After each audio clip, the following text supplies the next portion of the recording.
Hello everyone, my name is Jackson and I'm a YouTuber based in Kenya. Welcome to today's video whereby I'll be talking about cryptocurrencies. Probably you might have heard about Bitcoin, which is the main cryptocurrency, and it has been with us for a very long time, since the year 2009.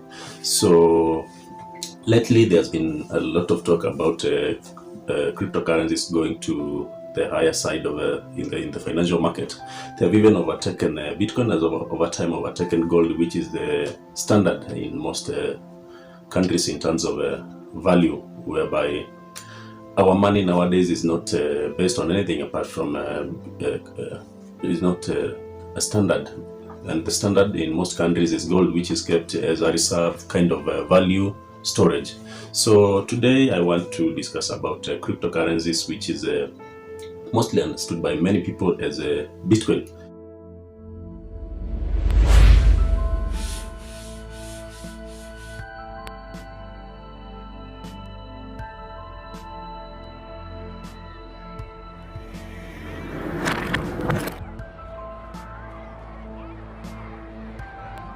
So welcome to today's video.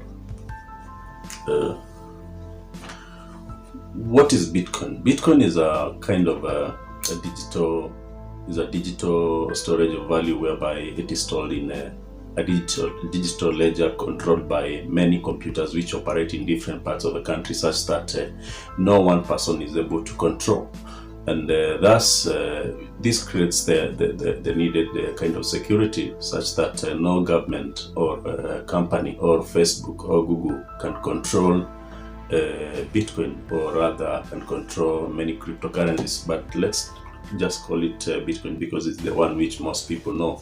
So by Bitcoin being decentralized, it means that there are ledgers which are stored in it's one digital ledger which is stored and operated by many computers operating the network, such that there's no one person can claim to operate or own the digital ledger, which is Bitcoin. So how does this thing operate? Bitcoin is secured using layers and layers of code, which is rather called cryptography, whereby Bitcoin it passes through an hash rate, a hash rate puzzle, whereby like Bitcoin runs on SHA-256, which is an hash rate within which this Bitcoin network is secured. So all transactions pass through this hash rate, such that for example, my name is Jackson. If it's passed through the hash rate, which is SHA-256, it produces something totally different, whereby it cannot be read by someone else on the other side of the network. Anyway, to make it simpler, cryptography is a form of is a branch of mathematics which runs by creating a certain code, like Bitcoin uses the SHA-256, as I've said, whereby every transaction passes through it, and at the end it will produce something else. Let's say, for example, my name is Jackson.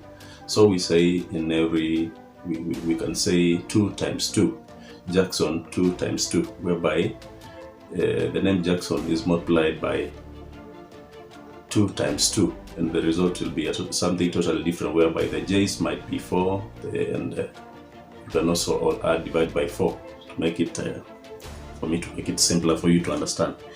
Anyway, Bitcoin is how is it produced? Bitcoin started in the year 2009, whereby people were so speculative about it being something which was mostly used by gamers and people gaming and maybe betting, whereby it was used in casinos to place bets. And at that time, its value was less than $1 US, which is 100 Kenya shillings in the year 2009. But today, it has skyrocketed up until it went into 5 million the other day. It has just gone down, but with time it will go up. So how does this thing operate? Bitcoin operates whereby the ledger, which is the digitally controlled, every transaction which has ever been transacted since the start of Bitcoin, the year 2009, is registered in that ledger. So let's say, for example, Jackson has given Thomas 100 US dollars. That transaction is recorded in the Bitcoin network, such that everyone in the network is able to see that Jackson has sent 1,000 Bitcoin to Thomas, which is a very big amount of money to today's value. So let's say, for example, Thomas has sent to Jackson 2 Bitcoins. That will be registered in the Bitcoin network, such that it cannot be erased, and it will show proof of work whereby it shows that Jackson has delivered the value to Thomas, and so Thomas has sent him 100 Bitcoin or 2 Bitcoin, whichever they have agreed on. So this avoids the problem of whereby of running a ledger on paper, which is which there is no trust. But now Bitcoin brings this aspect of trust, whereby everybody can trust the network, and it shows in the ledger what transactions have been done from this point in time to this point in time. How is it mined? Bitcoin is mined using many computers which run in the network, whereby there are miners. Miners are people who run those nodes from different locations in the world. They just run computers with very high computing power, which is able to pick random numbers and make transactions, whereby the lucky computer gets rewarded in terms of Bitcoin, which is after running for a long period of time. It uses a lot of energy, but most computers which run these nodes are operated from countries like China, which is its overall cost of energy is low, and maybe other colder countries like Iceland and Greenland, which are very cold. So anyway, that is the way Bitcoin is mined, and the computers solve that kind of transactions, whereby they solve from transaction to transaction, picking it from one computer to other and sending it and making very complicated transaction. It's a complicated thing, but I'm trying to put it in a simple way. So instead of where money started, whereby it was a barter trade, or barter kind of trade, whereby wheat was traded for leather, which is either you had wheat, I give you leather as a measure of value. This required a lot of space to keep, whereby your leather was what you used to show that you have value for something. But nowadays, the standard kind of showing value is using money in terms of notes, and sometimes back we used to have silver as the storage of value. Basically, paper money is worth nothing. If today we decide that 1,000 Kenyan shillings is worth zero, it will just be worth zero. Just like the other day when we devalued some Kenyan money. The 1,000 Kenyan notes, and some of them became useless. And at this point, I don't think they are acceptable as a form of payment. So the same way, we can decide that the 1,000 Kenyan shillings note today is worth 1,000 Kenyan shillings, and it will be able to buy things in the supermarket which are worth 1,000 Kenyan shillings. So Bitcoin is basically based on such kind of abstract understanding, whereby you and me are able to understand that one Bitcoin is worth 5 million. And if I give you today one Bitcoin, you know that I've given you 5 million Kenyan shillings. So that is the way it is. This is construed by many people to mean that it's a speculative bubble, which is basically sometimes true, because most people hold this Bitcoin to be able to hedge against other coins which fluctuate in value. Most times, Bitcoin in countries like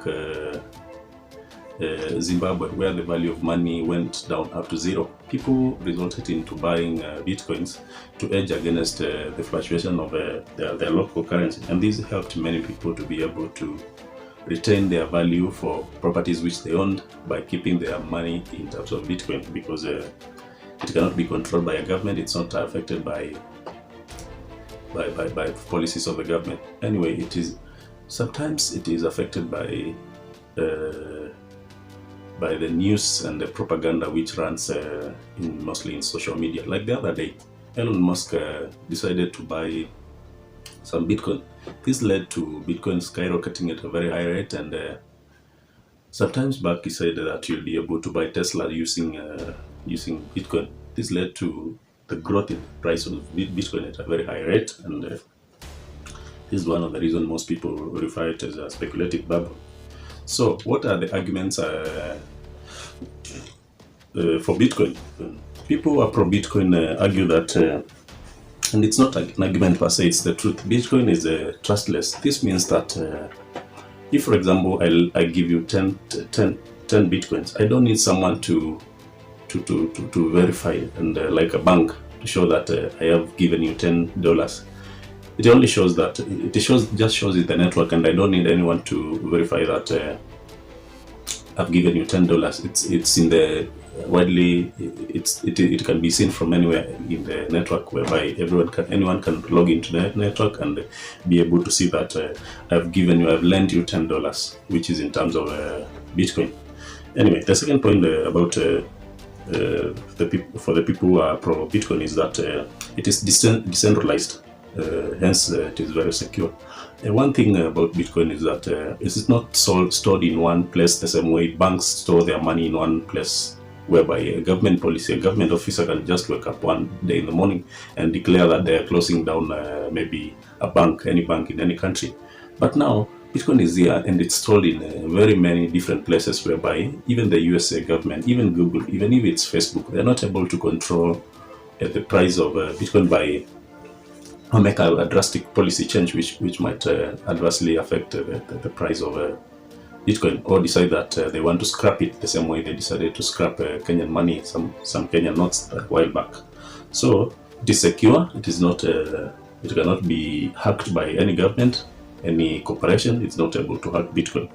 Anyway, the second point is for people who are pro Bitcoin is that Bitcoin is a contactless form of payment. In this periods of corona pandemic, it's imperative to think about Bitcoin being a solution to the hard form of money which can transmit the virus. So Bitcoin is contactless, whereby I just need my wallet, and you have your own wallet, which is a digital wallet, and I send the money to your wallet through digital exchanges, or you give me your public address, and I send the Bitcoin into your network, into your wallet per se. So there are also people who argue against Bitcoin, and they have valid points to argue with. So one point which many people argue against Bitcoin is that it uses a lot of energy in its mining. And it is basically true, but in my opinion, I think that banks and financial institutions in this world, you consume more energy running their computers, running their offices. You'd imagine the number of banks which operate in this world, then you argue it against the number of computers which are used to run the Bitcoin network. You'll find that most Bitcoin mining companies are based in those called countries whereby the energy consumption is not so high. You can argue along that line, but anyway, don't shoot me. I'm just a messenger, and I'm saying what most people say.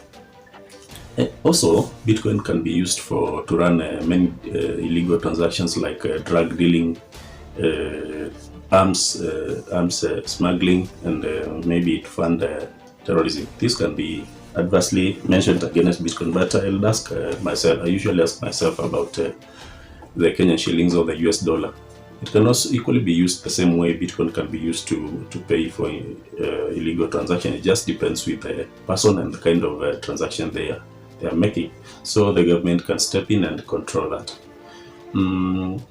Another thing, an argument against Bitcoin is that it is a speculative bubble, and that is true because at some point in time, people buy Bitcoin to speculate whether it will go up and gain money, which is not a good thing if it is argued against something which you want to make it a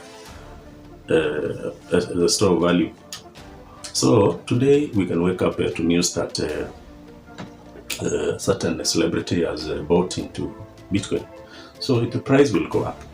But after 2 weeks, someone else will come and say that Bitcoin is worth nothing, and the price will drastically drop, maybe by 1,000 US dollars. This may lead to people losing their money and is affecting their mental health. Another problem with the Bitcoin is that it is used as a gambling, and it is mostly based on fear of missing out. This can be explained by, since the year 2001, when the Bitcoin was worth $1, and today it is worth 5,000 US dollars. People don't want to miss on the growth, so they end up putting their money, and it's not advisable to put a lot of your savings into Bitcoin. Mostly I put 2% of my money in Bitcoin, and I don't go beyond there, because you need to invest money in Bitcoin, which you can lose and be comfortable, and it won't affect your overall mental health. Another problem with Bitcoin is that it has security issues. For example, there was a time back when Bitcoin was which was stored in exchanges like Coinbase and Poloniex, is hacked by hackers who are able to get into the network and steal a big chunk of the Bitcoin stored there. So this leads to problems with the security, and you might end up losing your money.